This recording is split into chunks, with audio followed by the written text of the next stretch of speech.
평안을 드려 문안합니다.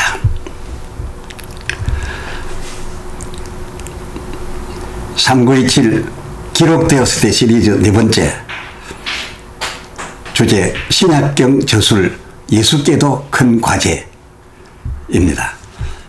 성경은 마태복음 26장 44절로 45절입니다. 또 저희를 두시고 나아가 세 번째 동일한 말씀으로 기도하신 후 이에 제자들에게 오사 이르시되 이제는 자고 쉬라. 보라 때가 가까웠으니 인자가 죄인의 손에 팔리우느니라. 아멘. 예수님 그 부르심에 이미 말씀드린 바 누가복음 1장 2절 그 처음부터 그 부르심 입은 그 처음부터 1장 1절 그를 따르며 그로서 이루어지는 사실 곧 그 2절에 말씀의 목격 구약에 예언된 말씀들을 실제로 보게 되는 그 목격들 그 목격하는 2절 중반절 그대로를 저술할 일꾼으로서 임무를 맡았던 그런 임무들이 아울러 주어졌던 제자들이 얻기로 겟세마네라 하는 곳에서 그 예수님 기도하실 때 그들을 그중 몇 명을 대동을 해서 그렇게 올라가셨는데 주님 그 기도하시는 시간 그 제자들이 그저 듣지 못하고 잠을 자버렸기로서 기록해야 할 내용을 기록할 수 없었던 것입니다. 그 예수님께서는 이것이 큰 아쉬움이었습니다. 이 예수님께서 저들에게로 다시 오시사 깨우고 그리고 내가 또 얼마 떨어져서 기도할 텐데 깨어 있으라 깨어 있으라 하시고 똑같은 내용 아까 첫 번째 했던 기도 내용 똑같은 글자 하나 틀리지 않고 똑같은 내용의 기도를 재차하셨습니다. 그리고서 와서 또 확인해 보니까 또 자고 있었지 뭡니까? 못 들었다는 거죠. 그럼 기록할 수 없죠. 예수님이 또 3차도 깨워서 깨어있으라 하시고서 이제 가서 똑같은 그 동일한 글자 하나 틀리지 않는 하나님께 올릴 기도를 그대로 하셨댔죠. 물론 죽음을 곧 앞두신 예수님이신지라 그리고 그러한 예수님을 따르고 있는 제자들이 어떤 터라 예수님께서 그 제자들을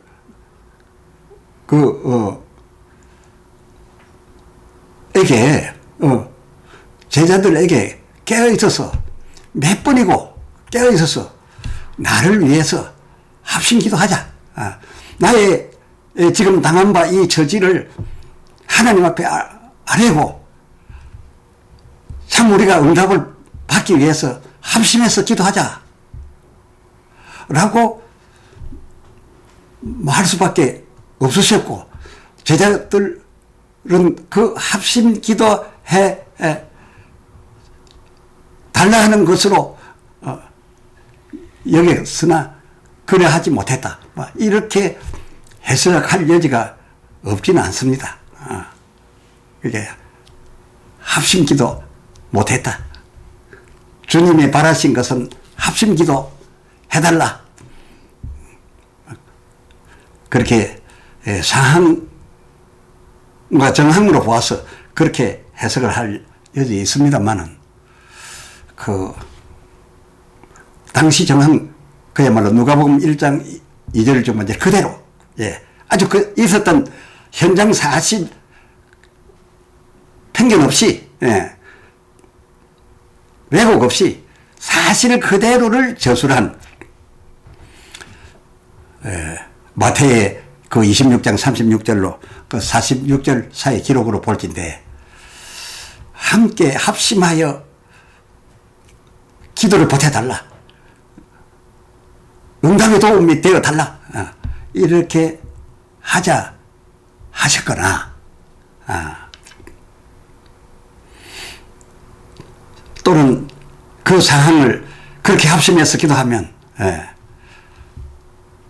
좀 모면하거나 달리하여 주심을 얻을 수 있지 않겠는가 하는 기대에서 부탁했던 그런 의미는 찾아볼 수가 없습니다. 우리가 생각했던, 상상했던 그러한 내용과는 그 괴를 전혀 달리하고 있습니다. 그 실제 그대로 기록된 내용을 봅니까? 그 37절에, 마태복음 26장 37절에 예수께서 그 어려움 당하신 밤 함께 극도의 불안과 피곤에 쌓인 제자였는데 그 중에 며칠 대동을 했습니다. 너 몇 명 날 따르라 했습니다. 그리고 어느 지점에 올라가서 겟세마네 동산 어느 지점에 저들을 머물리시고 그 39절에, 마태복음 26장 39절에 조금 나아가서 구체적으로 또 말했습니다. 그 누가의 기록에서 볼 수 있습니다. 누가복음 22장 41절에 보면 가벼이 돌 던져질 만한 거리, 가까운 거리입니다. 그러니까 웬만한 소리 정도는 확실하게 알아들을 수 있는, 그렇게 들릴 거리, 들릴 만한 거리, 마치 예수님이 재듯이 그런 딱 소리내어 기도하시면은 그것을 100% 알아들을 수 있는 그 거리를 재듯 유지하시고, 그런 거리를 두고서 이제 기도를 하신 것입니다. 예수님께서 기도하신 것입니다. 다시 말씀드리거니와, 주께서 데려간 제자들 들어 합심 기도하자시는 주문을 하신 게 아니라, 마태복음 26장 38절 그 하반절에 나와 함께 깨어있으라. 내가 기도하는 동안에 너희는 깨어있으라. 내 기도하는 시간에 졸거나 자지 말고 깨어있으라. 라는 것이 주님의 그 대동한 제자들에게 내렸던 주문이었습니다. 깨어있어 주님의 기도하시는 그 내용을 들어 기록하라신 게 아니고 무엇이었겠습니까? 아닌 말로 그 상황에 하나님 앞에 올린 그 기도 내용 볼 적에 제자들들을 합심하여 이 위기를 모면하기 위한 기도를 보태달라, 이런 의미였다면 제자들이 뭐라고 기도해야 되겠습니까? 우리 예수님 십자가에 달려 죽으시기 아주 민망하고 고민하고 있습니다. 살려주시옵소서. 그런 기도를 했어야겠죠. 그런 내용의 기도밖에 할 수 없는 그런 합심 기도를 주문했겠습니까? 예수님의 기도 내용이 뭡니까? 그 39절에 기도하여 아버지여 할만하시거든 이 잔을 내게서 지나가게 하옵시되 로 시작해서 그 기도의 방점은 어디에 찍혀 있었습니까? 그 하반절. 그러나 아버지여 나의 원대로 마옵시고 나의 원대로 마옵시고, 아버지의 원대로, 아버지가 계획하셨던 대로 되어지게 하시옵소서의 방점을 두어서 기도를 하셨던 겁니다. 이런 기도를 따박따박 하시고, 이게 아주 중요한 내용 아닙니까? 확인차, 제대로 들었겠는가, 기록했겠는가, 확인차, 머물리었던 그 제자들에게 가보시니 그때 모두가 다 자고 있었지 뭡니까? 예수님, 이렇게 돼서는 기록이 안 되지.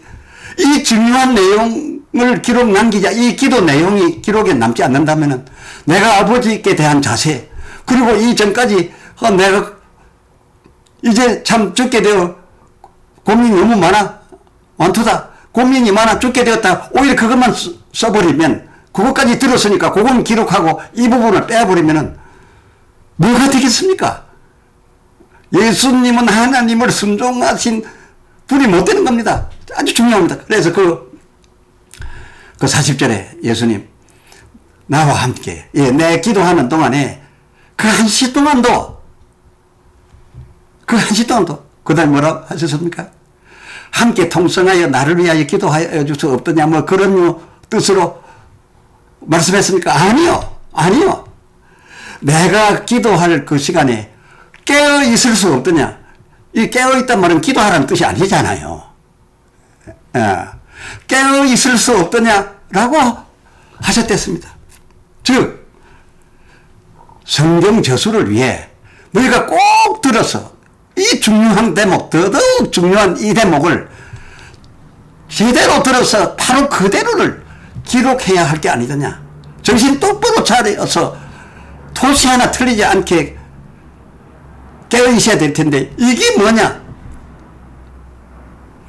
그 기도야말로 참으로 중요한 내용인즉 저술되어야 마땅할 일이라서 이 내용 다시 들어라.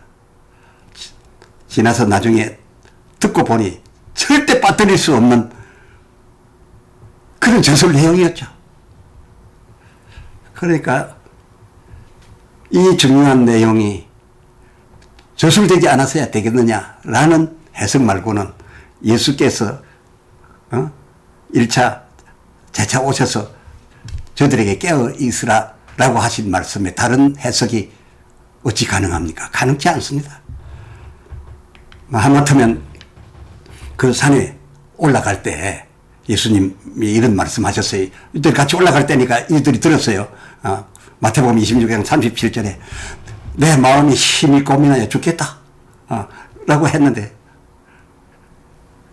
그건 또 자기들이 기록자들이니까 일꾼들이니까 기록을 했겠죠. 그런데 그게까지만 기록하고 그 핵심 중 핵심인 그러나 아버지의 원대로 그 예수님이 죽고 싶어 pen에서 그저 무슨 뭐 특별한 분이라 아픔도 몰라서 그 아니라는 것을 말씀드리기 위해서 이 잔인에게서 지나가게 하실 수만 있다면 저는 그리 되기를 바랍니다. 이 감당하기가 정말 고민스러워서 죽게 됐습니다. 그러나 나의 고민, 나의 이 두려움 신경 쓰지 마시옵소서. 아버지의 원대로 되어지이다. 원대로 하시옵소서. 라고 했던 이 기도는 저술에 꼭 담겨야 했는데 이들이 이렇게 자고 빠뜨렸으니 하마터면 성경 기록에 담기지 못할 법 했었음을 볼 수가 있습니다. 예수님 얼마나 신경 쓰였겠습니까? 해서 예수님 다시금 깨어놓고 그 42절 두 번째 나아가서 전과 똑같이 동일한 내용, 동일한 말 하나도 틀리지 않으세요. 그대로 오히려 외쳐 저들에게 더 잘 듣도록 기도하시고 이번에는 들었겠지 하고 또 확인 차고 와보셨죠. 제자들은 또 차버렸지 뭡니까? 참 피곤은 했던 모양입니다. 뭐 그 시간이 예수님이나 제자들에게 오죽이었겠습니까? 그걸 또 잡으려서요. 그때 예수님 그 44절 또 깨워놓고 다짐 강하게 하고 세 번째 또 그 동일한 내용의 기도를 하시고 와보니까 앞에 두 번 잠깐 자서 그랬는지 그때인 그들이 자고 있지 않고 그 기도를 따박따박 다 들었죠. 그러니까 다 기록했겠죠. 또 그 들은 대로를 붙은 사람들에게 그대로 전하겠죠. 이렇게 된 것을 확인하시고 나서는 예수님 바로 45절 이제는 자라 쉬라 이제 너희 할 일 다 끝났다 잘했다. 참고로 이런 세 번째 깨우고 자고 했던 이 사건 그 앞서 41절에 이런 말씀이 있긴 합니다. 깨어있어 기도하라 라고 했습니다. 그때는 이때의 사항의 요구가 아니라 앞으로 어려운 일이 닥쳐올 터인데 너희들 시험에 들지 않게 너희를 위하여 기도하라 했던 그것입니다. 그런데 그때의 기도 주문과 돌 가베에 던져서 들릴 만한 거리 두고 깨어 있으라 라고 하는 것은 전혀 다른 개념이었다 그것입니다. 공생의 그 마지막 예수님께서 제자들을 이렇게 다 이제 각 민족, 각 고을로 내보내셨습니다. 그 내보내실 적에 유일하게 요한을 붙들고 옆에 끼고 있었습니다. 그리고 또 요한에게 예수님이 관심이 많으셨습니다. 그러니까 베드로가 요한복음 21장 21절에 보면 그 요한이 자기가 직접 보고 들은 바라서 기록하지 않았겠어요. 그 21절에 보면 예수님 지금 끼고 있는 그 사람 특별히 관심이 있는 것 같으신데 이 사람은 어찌 되겠습니까? 라고 물었댔죠. 예수님께서 짜증나듯 말씀하시기를 그게 내게 무슨 상관이냐? 너들 어디 가라 하면 너만 가면 될 것이지 왜 지금 내 곁에 남겨두고 있는 요한을 문제 삼느냐? 너와 비교하려 하느냐? 예수님께서 무슨 말씀까지 하셨습니까? 언제까지가 아니라 내가 올 때까지 내가 다시 올 때까지 이 요한을 붙잡고 있음들 네게 무슨 상관이야? 상관하지 말라 라고 하셨댔죠.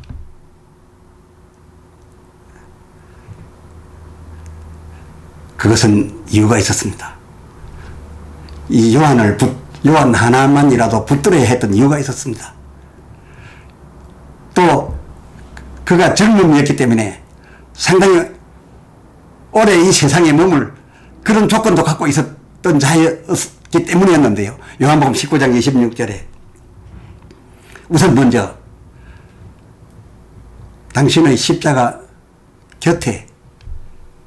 곁에까지 따라와서 그 십자가에서 하시는 말씀을 아주 중요한 마지막 어록이니까 이것을 기록을 해야 되는데 예수님 십자가 곁에까지 따라갈 제자 하나는 있어야 하지 않습니까? 그런데 그 십자가 곁에까지 어떤 자라야 갈 수 있습니까? 대체적으로 가족으로 알려져야만 어머니 마리아, 이모 이런 등 그 가족들은 그 죽음의 현장에까지 갈 수 있어도 그 외의 사람은 다 물림을 받고 근처에도 갈 수가 없고 아주 멀리 있어야 됐습니다. 그런데 가까이까지 가야 예수님이 하시는 말씀을 듣게 되죠. 엘리 엘리 라마 사막다니 하는데 거리가 조금만 있어도 엘리야 부른다 했죠. 그러나 실제 가까이에서 들은 자에 의해서 기록된 기록은 뭡니까? 나의 아버지여 아버지 아닙니까? 그러니까 그 중요한 예수님의 한 마디 말 글자마다를 다 그대로 받아 기록해야 될 그런 일꾼이 필요했던 겁니다. 그런 기록자 하나는 데려가야 했던 겁니다. 예수님이 그래서 십자가에서 그 어머니들을 말합니다. 아들이니이다. 요한을 가리켜 아들입니다. 그리고 그 로마 병정들이 볼 때 뭡니까? 다 가족이구나. 문제될 게 없었습니다. 그래서 그 마지막 말씀 요한복음 19장 30절 다 이루었다까지 그의 귀에 들려지게 해줌으로써 그가 돌아와 그 제자들과 이 말씀을 글자 하나 틀리지 않게 다 공유하게 되었고 이 공유한 바를 직접 기록한 제자들도 있고 또 그 그보다는 전하기를 잘하는 사람들은 그 당시에 똑같이 그대로 받아 적기를 하기 위해서 직업을 가졌던 붙던 사람들이 많은지라 그들에게 가서 그대로 전할 수 있게 하였던 것을 볼 수가 있습니다. 어디 그뿐이겠습니까? 예수님이 하신 말씀은 가벼운 말씀이 아니십니다. 내가 다시 돌아올 때까지 이 자를 붙잡은들 네가 왜 상관이냐? 그게 예수님께서 그 요한을 붙잡으신 것은 아주 중요했던 겁니다. 예수께 성경저술은 큰 과제였습니다. 그래서 이 과제를 위하여 필요했던 것입니다. 다른 사람의 이유가 뭐 이해시켜줄 그런 내용이 아니었습니다. 아닌 게 아니라 요한복음 21장 그 22절을 보니 예수님 다시 오셨어요. 예수님 아시아 7교회에 다시 오셨어요. 왕 중에 왕이 되어 오셨어요. 대단한 모습으로 오셔서 거니셨어요.